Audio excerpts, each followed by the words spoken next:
ভাবুন তো, যদি আগামী ২০ বছর পৃথিবীর সবচেয়ে বড় পরিবর্তনের সময় হয়, যদি আজকের বিশ্বব্যবস্থা ধীরে ধীরে ভেঙে যায় আর নতুন শক্তিগুলো উঠে আসে। বিশ্বের বিখ্যাত বিনিয়োগকারী রে ডালিও এমনই এক সতর্কবার্তা দিয়েছেন, যা এখন বিশ্বজুড়ে আলোচনার কেন্দ্রবিন্দু।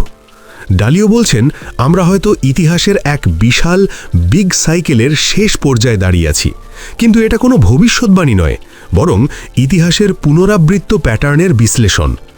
তাহলে প্রশ্ন হচ্ছে, এই সাইকেলটা কি, আর কেন এত মানুষ এটাকে গুরুত্ব দিচ্ছে? জিজ্ঞাসা করবেন, কে এই রে ডালিও? প্রথমেই বুঝে নেওয়া দরকার, রে ডালিও কোনো রহস্যময় গুরু নন। তিনি বিশ্বের বড় হেজ ফান্ডগুলোর একটি পরিচালনা করেছেন, বহু বছর ধরে অর্থনীতি ও ইতিহাস বিশ্লেষণ করেছেন। আন্তর্জাতিক মঞ্চে বহু নেতা তার মতামত শুনেছেন, কারণ অতীতে তিনি বড় অর্থনৈতিক সংকটের ঝুঁকি নিয়ে আগাম সতর্ক করেছিলেন। ডালিওর মতে বড় দেশ বা সাম্রাজ্যগুলো সাধারণত ৬টি ধাপের মধ্য দিয়ে যায়। প্রথম ধাপ শুরু হয় বড় যুদ্ধের পর, যেমন ১৯৪৫ সালের নতুন বিশ্বব্যবস্থা। তখন দেখা যায় শান্তি, শক্তিশালী নেতৃত্ব, অর্থনৈতিক পুনর্গঠন। দ্বিতীয় ধাপে আসে দ্রুত উন্নতি, শিল্প, প্রযুক্তি আর শিক্ষা এগিয়ে যায়। তৃতীয় ধাপে দেশ পৌঁছে যায় শক্তির শীর্ষে। অনেকেই মনে করেন ১৯৯০-এর দশক ছিল আমেরিকার সেই শীর্ষ সময়, কিন্তু প্রতিটি শীর্ষের পরেই শুরু হয় চাপ। ২০০৮ সালের আর্থিক সংকট অনেকের চোখ খুলে দিয়েছিল। সেই সময় প্রথমবার মানুষ বুঝতে পারে বৈশ্বিক অর্থনীতি ভেতরে ভেতরে কতটা দুর্বল। এরপর শুরু হয় পঞ্চম ধাপ, অভ্যন্তরীণ বিভাজন, রাজনৈতিক সংঘাত, মতাদর্শের লড়াই। আজকের পৃথিবীতে সোশ্যাল মিডিয়া থেকে শুরু করে রাজনীতির মঞ্চ, সর্বত্র আমরা সেই বিভাজন দেখছি না? ডালিও বলছেন, এখন হয়তো আমরা ষষ্ঠ ধাপে।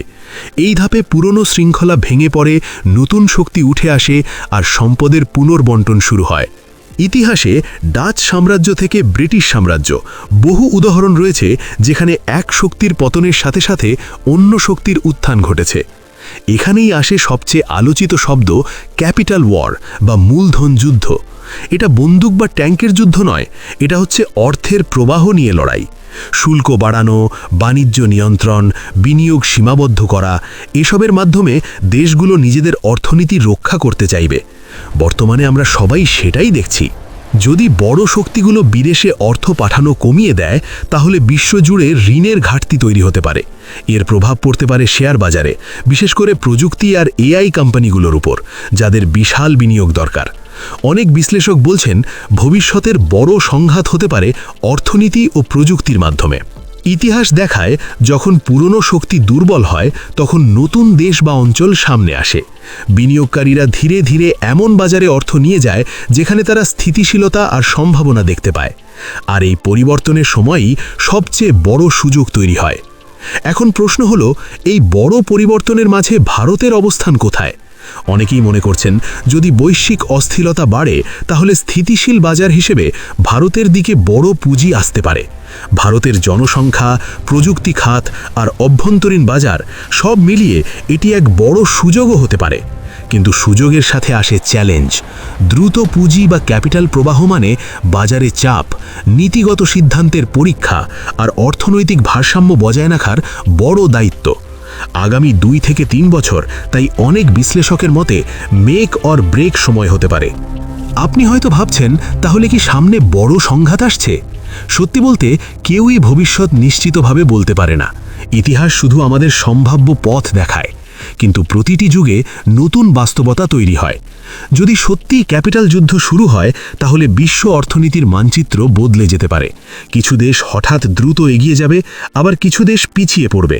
আর এই পরিবর্তনের মাঝেই তৈরি হবে নতুন সুযোগ, নতুন চ্যালেঞ্জ। সবচেয়ে গুরুত্বপূর্ণ বিষয় হলো আতঙ্ক নয়, সচেতনতা।